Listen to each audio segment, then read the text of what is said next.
વાસુદેવાય નમઃ. ઓમ ભગવતે નમઃ. સનાતન ધર્મની જય.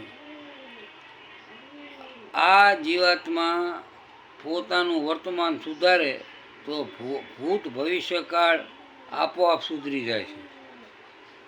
જીવાત્મા ભૂતકાળને યાદ કરી દુઃખી ભયભીત થઈ અને જીવન બરબાદ કરે છે અને ભવિષ્યની ચિંતા કરી પોતાનું વર્તમાન બગાડે છે. એટલે ભૂતકાળને યાદ કરી પરેશાન થાય અને છતાં એ જીવ ભૂતકાળ બદલી શકતો નથી અને ભવિષ્યકાળની ચિંતા કરી વ્યથા વધારે, દુઃખ વધારે. એ માટે વર્તમાનનો સદુપયોગ કરી વર્તમાન સમયને ઓળખી વર્તમાનનો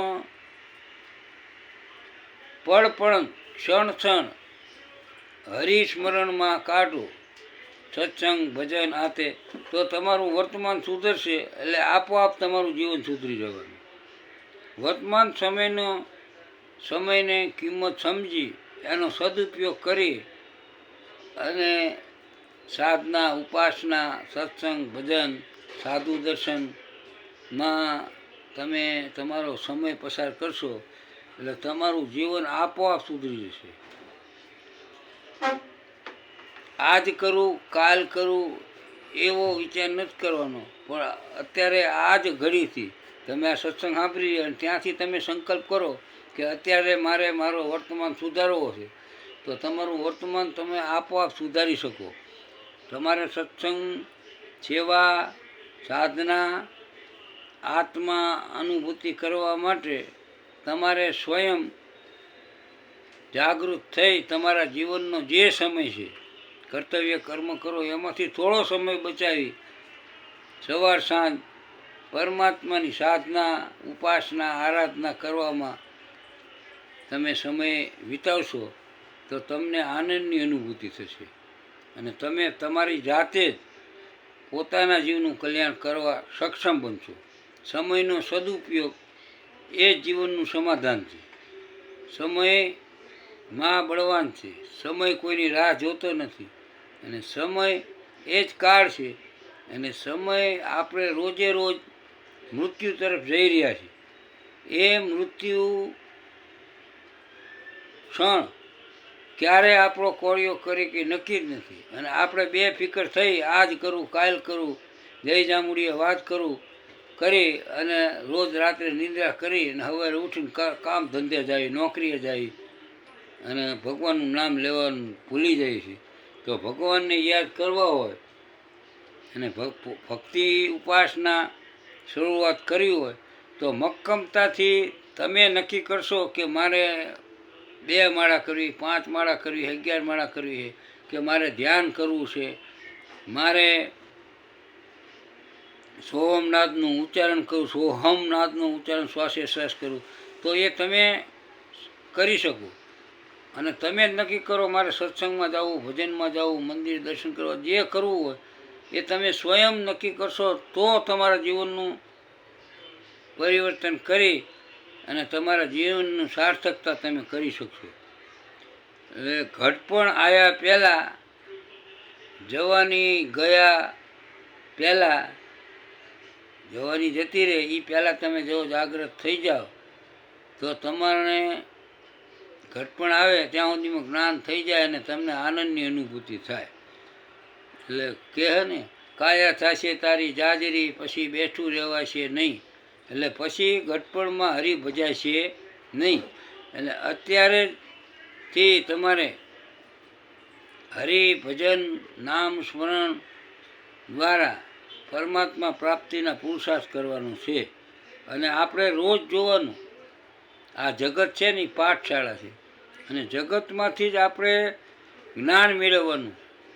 આપણા જગતમાં જે આપણા બાપ દાદા થઈ ગયા કે આપણા કુટુંબ પરિવારના કે જે થઈ ગયા એ બધા સદા રહેવાવાળા નથી. એમનું જ્ઞાન હતું, જે અજ્ઞાનતા હતી, એમના જીવન પૂરું કરી પૈસો મારો પરમેશ્વર, હું પૈસાનો દાસ, પત્ની મારી ધર્મગુરુ, છોકરા મારા શાલિગ્રામ, સેવા કોની કરું, એમાં ને એમાં જીવન જતું રહ્યું અને પૈસાને જ મહત્ત્વ આપ્યું, પરમેશ્વરને મહત્ત્વ આપ્યું નહીં. પણ છેલ્લે પસ્તાવા સિવાય કંઈ મળતું જ નથી સાહેબ. જેને છેલ્લે ગડપડ આવશે એટલે કે મેં આખી જિંદગી ગધેડાની ઘોડે કામ કર્યું, અને પુત્ર પરિવાર કોઈ તમને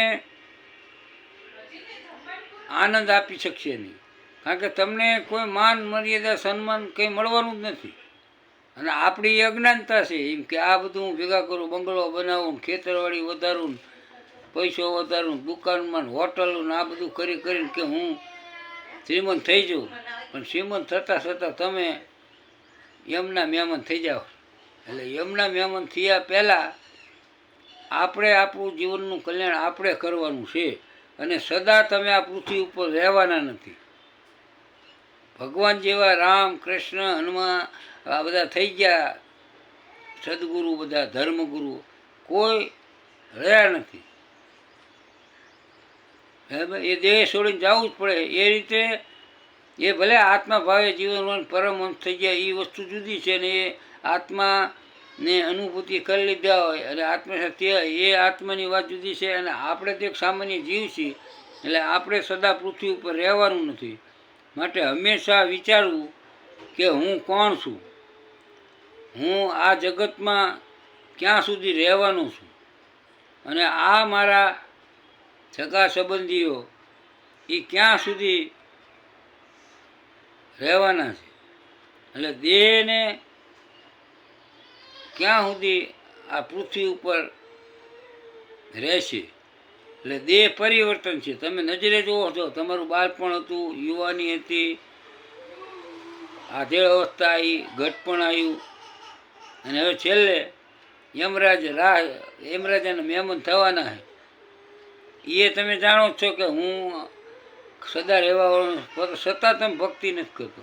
એટલે મોટામાં મોટી જો જગતમાં મૂર્ખાઈ હોય ને કે માણસ શમશાને જાય, નજરે જોવે છે, છતાં એ વિચારતો નથી કે હું આ મૃત્યુલોકમાં રહેવાવાળો નથી, છતાં ખોટા ધંધા નથી છોડતો, ખોટી મોહમાયા નથી છોડતો, અને બસ મોહમાયામાં ભૌતિક સુખમાં પીડ્યો રહેશે.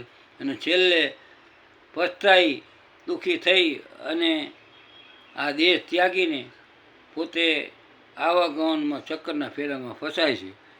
એટલે મન, બુદ્ધિ, ચિત્તને જે ચેતના આપનારો છે એ પરમેશ્વર તમારા હૃદયમાં બેઠો છે અને આખા શરીરમાં વિદ્યમાન છે. તમારી ચેતનાને ચલાવનારો આત્મા એ આખા શરીરમાં લોહી ફેરવે છે, અને એ જ આત્મા તમારા હૃદયમાં છે. અને એ આત્માને અનુભવવા માટે, પોતાના સ્વ સ્વરૂપને માણવા માટે સ્વયં આપણે સાધના કરવી પડે. કોઈ પણ સાધના કરશે ને તમારું કલ્યાણ થશે એ મનમાંથી ભૂલી જાવજો. એટલે તમારે પરિવર્તન જીવનમાં લાવીને તમારું વર્તમાન સુધારી અને ઈશ્વર પ્રાપ્તિ માટેના પરમ પુરુષાર્થ કરશો તો તમને આનંદની અનુભૂતિ થયા વિના નહીં રહે. ફક્ત તમે 42 દિવસ દડ નીચે કરીને બેસી જાઓ ને, પરમાત્માની ઝલક તમને થાય ને થાય. 42 દિવસ તમે મોહ માયા આસક્તિ ત્યાગી અને પરમાત્માના બનીને અને ભજન કરવા બેસી જાઓ, અને આપણી ગેરંટી કે એમાં તમને 100% સત્યની અનુભૂતિ થશે ને થશે.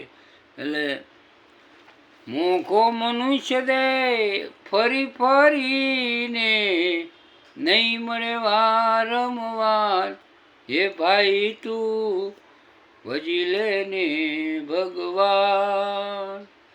લાખો ગયા ને તું પણ જવાનો, મૂર્ખ મનમાં વિચાર, હે ભાઈ તું ભજી લેને ભગવાન. સાચું કહું તોય કયું નવ માને તો મુવા કુટુંબને સંભાળ, હે ભાઈ તું ભજી લેને ભગવાન. હે બેની તું ભજી લેને ભગવાન. મનુષ્ય જન્મ છે ને બહુ દોયલો છે. આ મનુષ્ય જન્મ દેવોને પણ દુર્લભ છે. માટે સમજી વિચારી અને તમે તમારા જીવનનું પરિવર્તન કરી પરમાત્માને પામવા માટેના પરમ પુરુષાર્થ કરશો તો તમારા જીવનું કલ્યાણ અવશ્ય થશે ને થશે. સિયાવર રામચંદ્ર કી જય.